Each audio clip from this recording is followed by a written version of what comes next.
Welcome to Peace, Freedom, and Joy for Changemakers. I am your host, Michelle Vandehay, and today's 5-minute message is this one thing is the key to peace, freedom, and joy. I was actually coming on to record this episode, and I'm like, what am I going to talk about this week?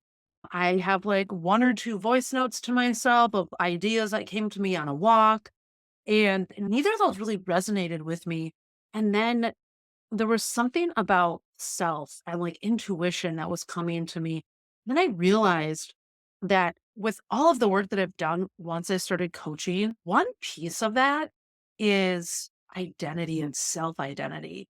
That if you don't have a sense of who you are, if you feel like you have lost yourself, no matter how that happened. So for me, when my son died, I definitely felt like I lost myself. I didn't know who I was. I didn't know what I wanted. I didn't recognize myself and I didn't recognize my life. That can also happen with work, with running a mission driven organization, with being part of a mission driven organization, with having a big mission. Sometimes you can lose yourself in that mission and forget who you are and forget other parts of you. Sometimes you can get so caught up in your mission that you forget about yourself. And so we're going to talk about this one thing, the one thing that is going to help, that's the key to peace, freedom, and joy is knowing yourself, loving yourself. And it's really all about self. That your peace, freedom, and joy, only way to get there is to know who you are, where you're going, where you want to go, and what brings you peace, what makes you feel free, what brings you joy. And only you can know. And if you're masking yourself because of grief, if you're masking yourself because you feel like you need to be professional, if you're masking yourself in whatever way you feel like you need to put this mask on, you start to learn to live in this mask. You can start to learn to live in this mask so much so that you lose who you are. This inspiration of this message. And it's this quote that I share almost anytime I give a presentation or a workshop. And it's from the Bhagavad Gita. It says, yoga is the journey of the self, through the self, to the self. Yoga is the journey of the self, through the self, to the self. And I really attached to this quote because of my certification in trauma centered, trauma sensitive yoga. The focus of this modality is not about the physical movement. It's not about the physical forms. Even though we use physical forms, it's more about the internal felt sense.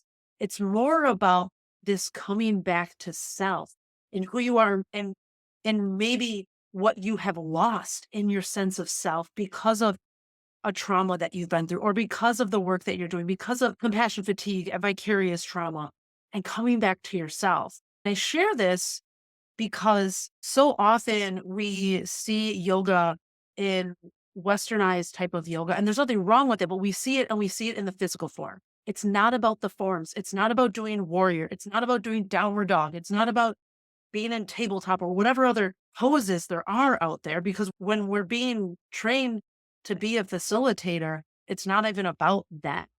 And so I share this quote because yogic philosophy invites us to think that there is no right or wrong.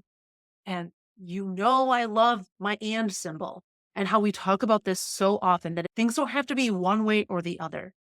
Yoga invites us to explore it in ourselves and explore ourselves, and that we have an opportunity for this, and that it doesn't have to be this way or that way. It can be both, and embracing that.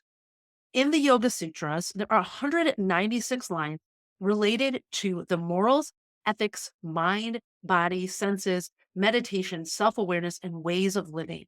Of these 196 lines about yoga, only two focus on the physical form. And I bring this up because so often we think of yoga and we think of the physical forms, but that's not even what yoga is really about. The forms are a tool, but what it's really about is the journey of the self, through the self, to the self. And why this matters is because life experiences, our thoughts, our habits, your perceptions, your biases, external approvals, the prejudices, the actions that we take, all of these things can do one of two things. They can either pull you towards yourself and helping you understand who you are, what you love, or it can pull you away from yourself. So your life experiences either are pulling you away or towards yourself. And many things that we're doing, even if you're doing mission driven work, even if you're doing something that you love and you have a passion for, that can at times take you away from yourself. And so, in utilizing trauma sensitive yoga and taking time to explore this journey of the self through the self to the self, you have an opportunity to have something that brings you back to yourself, which is why self care is so important. A way to determine if whatever you're doing for self care makes sense for you is asking yourself, is this something that is bringing me towards myself? Or is this something that's taking me away? And a way to determine that is maybe asking yourself, is this something I'm doing for me that I want to explore for me? Or am I doing it because someone else is telling me this is what self care looks like? And that's the reason why this trauma sensitive yoga is about the journey of the self through the self to the self. It's exploring yourself and asking yourself these questions without judgment and from curiosity. And that when you can do this, this is the key to peace, freedom, and joy. Because if you're doing everything for external approval, if you're doing everything to get approval from other people, if you're waiting to get permission from someone to do something, if everything is on this external place, those external things are often the things that are taking you away from yourself. And that's why you're not feeling peace, freedom, and joy.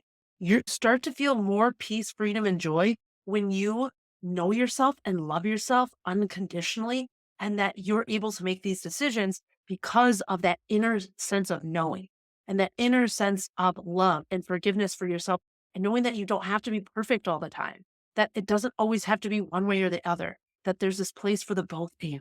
So I'm curious, first of all, when you heard, what is this one thing for peace, freedom, and joy? Is this what you thought it would be? And now that you're hearing this, do you feel like there's a possibility for you to experience more peace, freedom, and joy in your life? And are you maybe also noticing times where you're like, oh, yeah, I thought I was feeling peace, freedom, and joy, or I thought I was really enjoying this self care action, but really I wasn't. Really, I was doing it for other people. And when you're doing things for other people too much and not doing enough for yourself, that's when you have more experiences taken away from yourself, which is why you need a higher commitment to more experiences that are bringing you back to yourself. Because when you're doing that, then you're making decisions for your mission that are actually in alignment, that are going to move the needle forward and be more sustainable so you can create that long lasting, sustainable impact that you know you want to create. If you are not part of the Facebook group, Peace, Freedom, and Joy for Changemakers, you are welcome to join the group. It's an active community of changemakers, and I live record this every week in that group. And then there's opportunities to share events and all sorts of different types of things. So you're welcome to join that group. We are not connected on social media.